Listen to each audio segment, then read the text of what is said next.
Hey guys, new year, new series. Let's get started.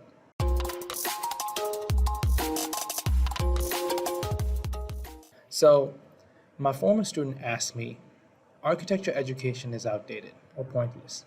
I can't begin to tell you how much time I spent on multiple models. I spent perfecting my craft, man. The reprints for presentation, running to juries, only to end up in an office working on construction documents and feeling quite disappointed. Can you address this issue? And a more fundamental question that I want to address is, why is the real world so much different from the architectural studio? And for those who do not know the field, architectural studio is the university environment. It is where you are constantly innovating, you're creating, as you can say, make believe or idealize nature of architecture, right? It is when you own the project that you create. You're constantly competing to become a star architect. And in that little moment while you're in studio, you will find this thought that creeps in and it tells you, hey, maybe you will be the next Frank Gehry or Louis Kahn. And then you end up in the real world. And you're now surrounded in an office where you are a practitioner of the field. You're a collaborator. You're not the star of the show. And between departments that are internal, as well as coordinating with consultants and what's going on in construction field, you find yourself in this weird notion that, hey, school did not prepare me for this. And it did not, quite frankly. Maybe studio needs to be different. Maybe there needs to be a less focus on aesthetics and more practicality.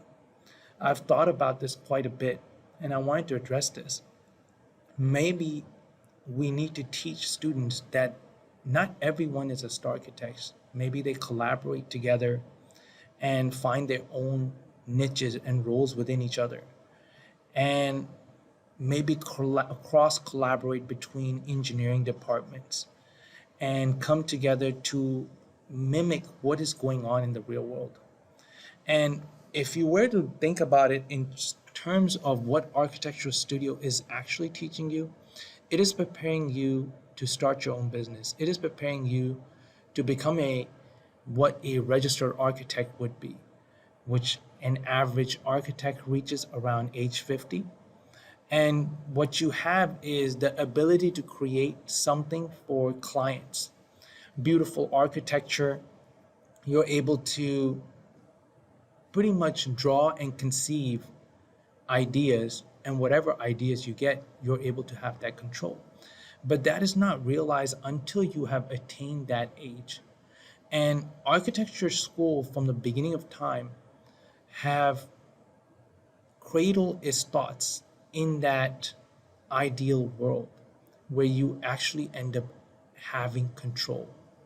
Not necessarily the grunt and grind that comes right after graduation that will lead you up to a path of project manager, path all the way up to production supervisor or construction administrator, quality control. There are multiple fields that are within architecture, but all the way to the prized possession of what is known as master builder slash architecture or a company owner.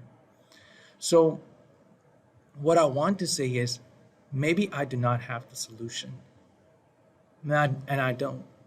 But what I propose is to understand that there's a means and methods by which you are progressing. It is allowing you to explore ideas at this time so you can make the world better when you do have the ability to control the pen. It is also the ability to understand that while you're trying to find yourself to becoming that architect, that idealized role, you have a taste of it in the architectural studio.